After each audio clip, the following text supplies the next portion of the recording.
Hi guys, Team Spirit Bomb. Ridge came first in Swiss and third overall at the recent Cell Games in Just Play on the 4th of August. This deck's not been profiled yet. It's very similar to my own deck, which will be up on the channel as well. Very soon, yeah. And we'll just get straight into it. Right, starting off, every deck has a leader. This leader just happens to be one of the best, probably the top leader out at the moment. Ginyu as well at the moment. Ginyu, yeah, screw SS3. Ginyu. SS3 is the most popular, but I still reckon this is probably the best because this does every leader. Well, most leaders have a form of +1 in themselves, be it through Self-Awaken, through drawing cards when they swing, or just extra things by searching cards. What this leader does, you can discard one U7 card, which is about 70% of the deck, to draw 2 more cards, which is a +1. This differs to most leaders, which have to swing on a leader card to draw, because even though they're going plus off the leader, they're also swinging on the opponent, meaning they can take the life, making it a neutral. But this is a solid +1, doesn't interact with the opponent. You can leave them at 8 life and play the game from there. Play it your game, your way. And when you awaken, to be at 4 life, this one brings back 2 energy instead of the old drawing 2 instead, which is nice because you can manage your boards better, defend yourself with some of your negates. And it goes into Victory Strike very well that way. It does, yeah. Or even the big Frieza, yeah. It's like you can tap 5, then go into big Frieza. Sorry about how wobbly this is, guys. The table's a bit funny, so just to let you know. And this does the same as the other side by discarding, drawing 2, but this guy can also rest a blocker. Can rest anything. Can rest anything. It could be a blocker, it could be a pesky little 1-drop, or anything that's potential combo power preventing you to win. You can just discard, draw 2, rest the guy, swing on it, and then get rid of a card. And then into the deck. Starting off, going to do our little Master Roshis. Little yellow negate. Everything in this deck, because this leader has no specified cost other than the cards that aren't Universe 7, which there's only a few in here. So Master Roshi, 1 energy, could be any colour in this deck. Summon him on an attack, negate the attack, and you get to keep him. So he's not even a neg like Wishes Coercion or Nimbus.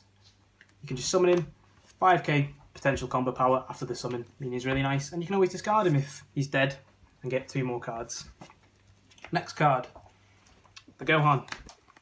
On paper, this card is really good, as you can summon him, 15k body, which is the average power, which is nice. Can swing into leaders when they're awakened, always good, dealing damage. But he's also barrier, meaning he's really hard to get rid of.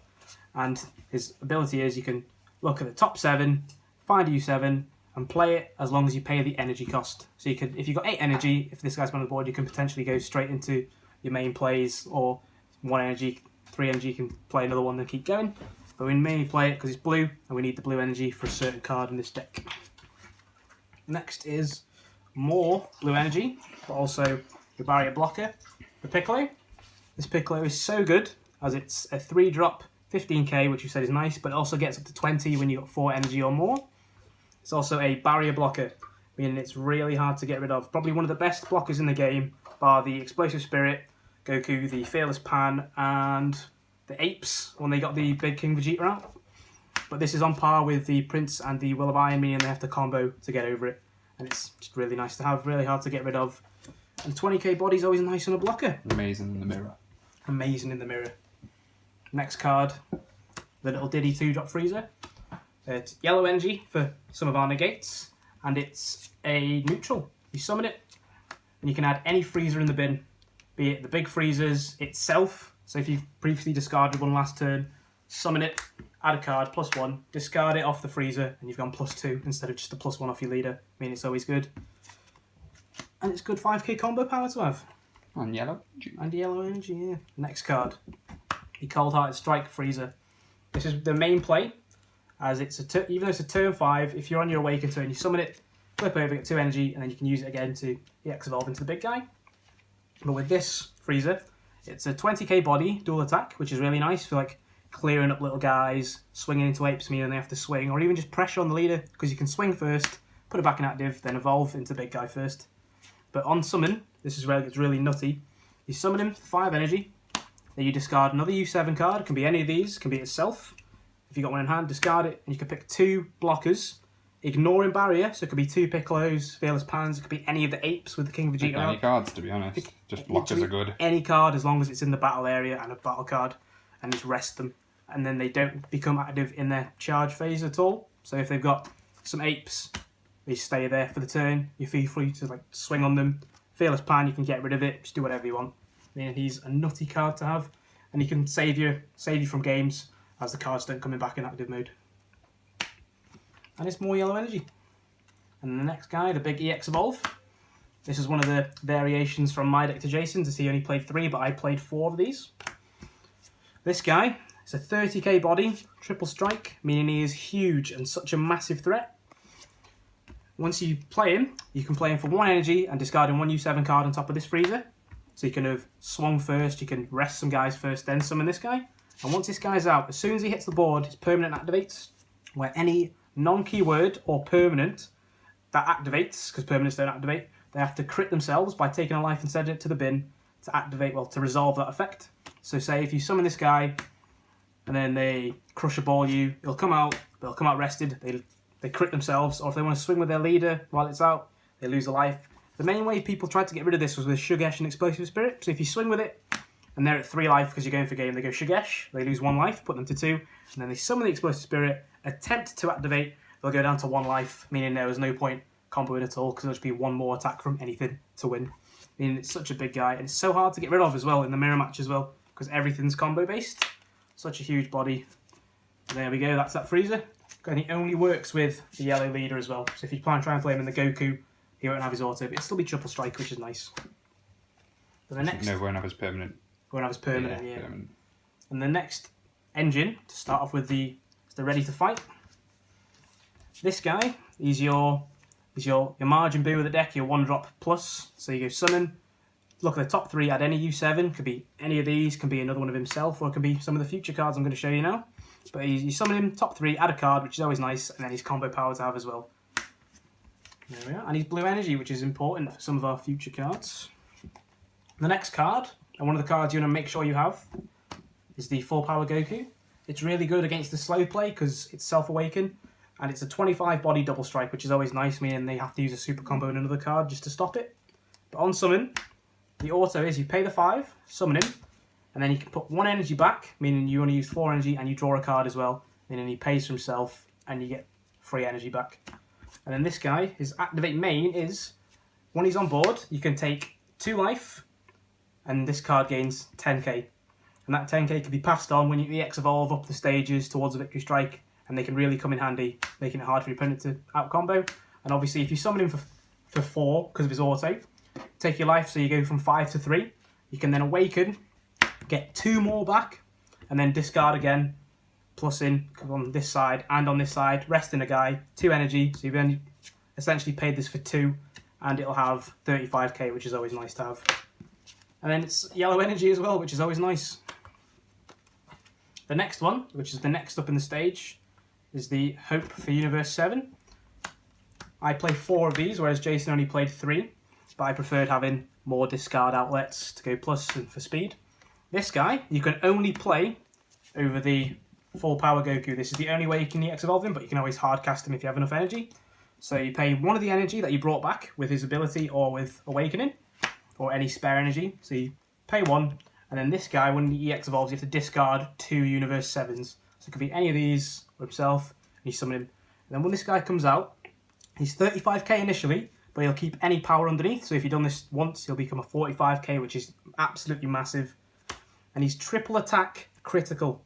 So it means you don't have to worry about anything swinging with this. You can swing into a leader, and if they're trying to out-combo 45k to negate a crit, that's an insane amount of cards. If they're at 15, that's 35 they have to get. 35 more just to stop 1 attack, and then you get 2 more, which is always nice.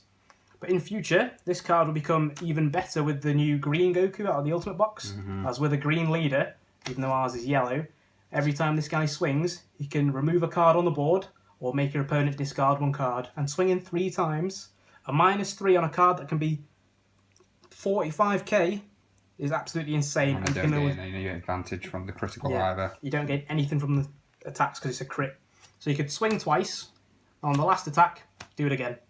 Swing twice, last attack, do it again. That's 7 attacks, and you're getting rid of 7 cards, which is insane on a 45k plus card. And a potential 7 life.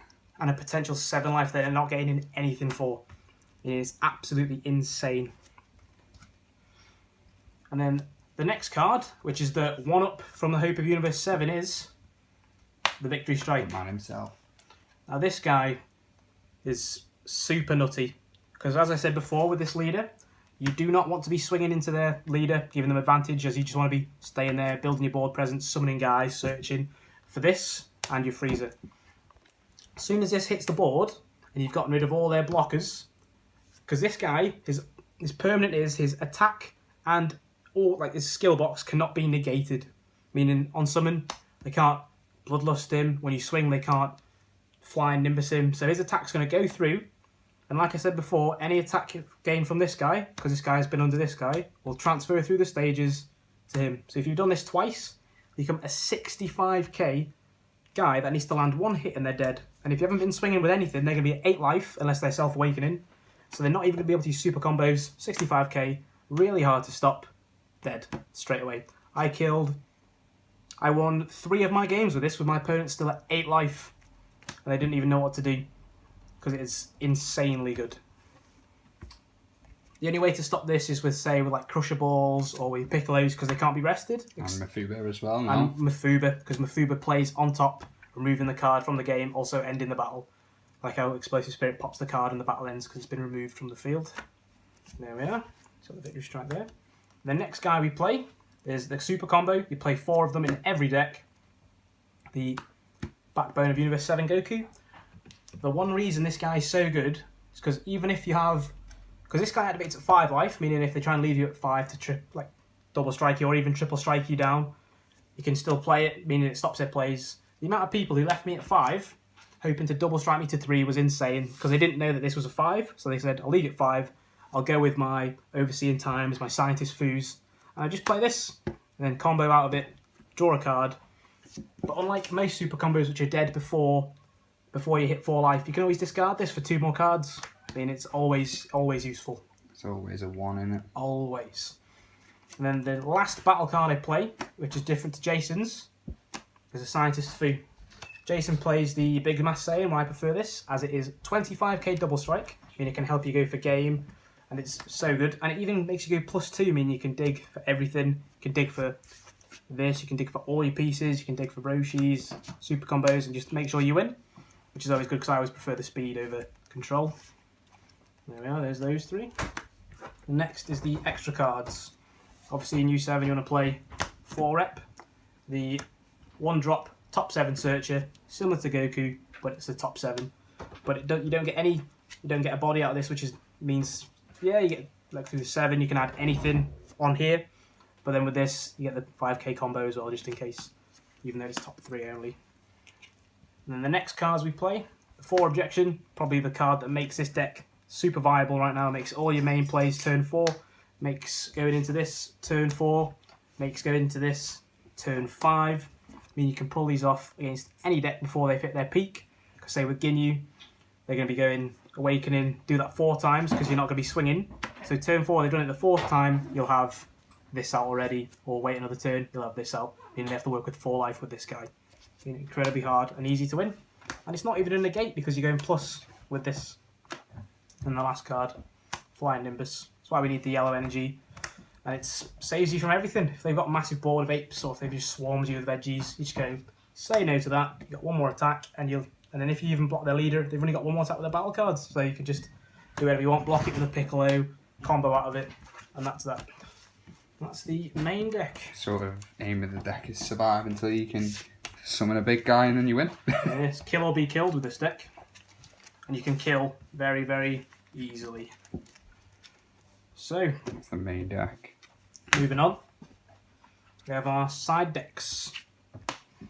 Start mine off, I had 2 Harus in my side deck. This was the MVP in the tournament because I played, all my opponents were yellow.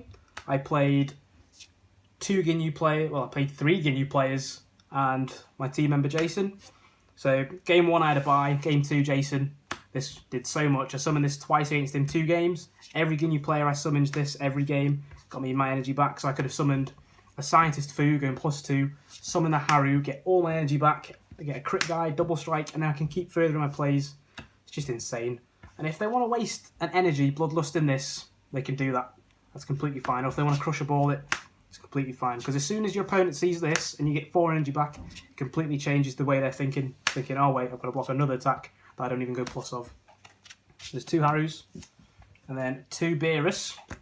This was a cheeky tech, because even though it's turn 5, which could be a turn 4 summon with the objections, it's still a U7 card, so you can always discard it for 2 more, meaning it's never dead. And then it can just remove pesky threats. Say if you swing on their leader, and they've got all their apes, if they choose to block it, it's 25, so they have to combo more, and they have to remove 6 or more from the board, at least 6. That can be from the battle area, from the energy area, or anywhere. That includes basically everything. So if they've got their apes with barrier, they have to get rid of their energy or cards from their hand, meaning you're going to get so much advantage from this. And that's why we decided to put it in. I used it against the veggie player, and he had to get rid of...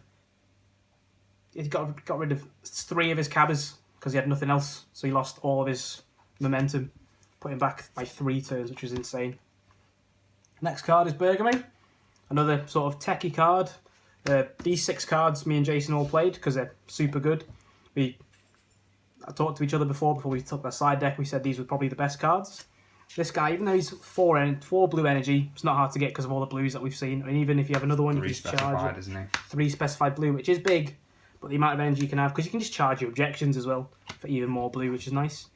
But with this card, once he's in rest mode, so you can swing with it, or if they really want to crush a ball it, if they want to, as soon as he's in rest, his permanent's active, saying they can only swing on this card with battle cards, meaning that the whole battle area is useless unless they're swinging on this. They can swing with their leader on your leader or anywhere else they want, but this shuts down every deck that swarms, say, veggies, GT, apes, because they have to swing on this, and every attack that is targeted on this guy, it gains 5k. So say if you have this and a Piccolo, you can swing on this with, say, their big Prince Vegeta, gains 5k, so it goes to 25, and you can either let that go through and out combo, so the next attack bumps it to 30, or you can just block with a Piccolo and it keeps the attack boost. I mean, it's much harder to get through.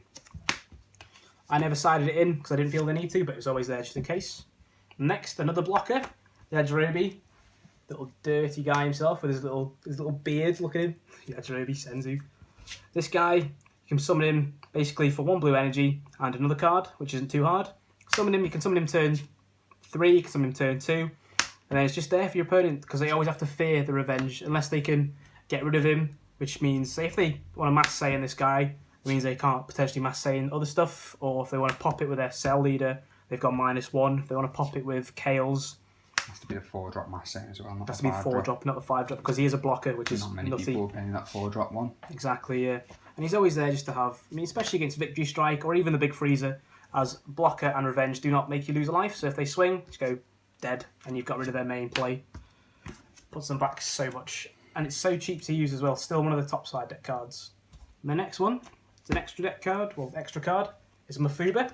One of the only cards that can shut down barrier, can shut down anything. They do still get the auto when they swing. So say if they have a Beerus and they choose to attack your leader, if you Mafuba on top, they will still get the auto, but then it shuts down the attack. So they're left the field, the attack doesn't go through, and then they're gone for the rest of the time that it's on. So if they got a Victory Strike, you can swing, play on top. The attack won't be negated, but like I said, because it removes it from the field, the attack is stopped anyway. I mean, it can protect you for just 2 energy, which is always nice. And then one of the main things that was different from mine and Jason's was he mained the Crusher Balls, and I played 2 of the extra big guys for more things, but I had them inside. I sided them quite a lot, because I was against a lot of yellow decks, so I wanted to side in their Kales, like rest the Kales, rest Jason's Victory Strike, whatever. Proved in really handy. Always really nice. And the last card I played was 3 of the King Vegeta surprise deck. I had 3 in my side deck because I didn't have any Badrid lasers, which I probably would have put in, like put 2 for the side, same as Jason, would have changed some stuff around. But this card saved me so many times with the Barrier Blocker Piccolo because it's inactive. Because you have the Piccolo inactive, they'd swing with, say if they're veggies, they'd have their red Cabba, which they summoned off the red Caulifla. Summon that, swing on the Piccolo inactive, and they attempt to combo over it to get rid of the Piccolo. But because I had one of the Gokus in rest in my energy, I had it in active energy, the green one, I just played this on top of the Piccolo. The Piccolo was 30k, revenge, killed the Cabba, and because it's still inactive, I could use it to block another attack and get rid of another card, meaning it shut down their whole turn, and then it just saved me. And then that's it for my deck. That's my whole list. And that's Another one from us. This was third place. Only lost out to me in the knockout, so Yeah, third wasn't overall, too bad. but undefeated in Swiss though. Yeah. Very, very good deck. Probably be playing it again, or maybe even the Green Goku when that's released over here. Ultimate Especially Box, want to try the Ultimate Box Goku with the crit and discard. Sounds amazing. Anyway, that's Team Spirit 1 for us. Thanks for watching, and make sure you give us a like, give us a thumbs up, and watch any of our other videos. We're trying to make them a lot better for you guys. Unfortunately, we haven't been very active recently, but that should be changing the more tournaments we go to. Thanks.